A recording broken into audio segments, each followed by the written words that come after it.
Isang showbiz couple na maingay ngayon at sikat, magse-settle down na.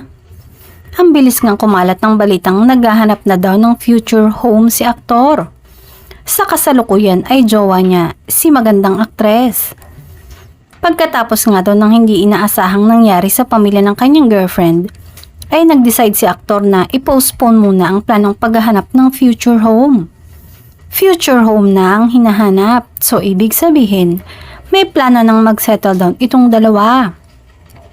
Medyo tahimik nga sila nitong mga nakaraang buwan at hindi na masyado nagpo-post ng kanilang mga ganap, pwera na lang sa mga projects na magkasama sila.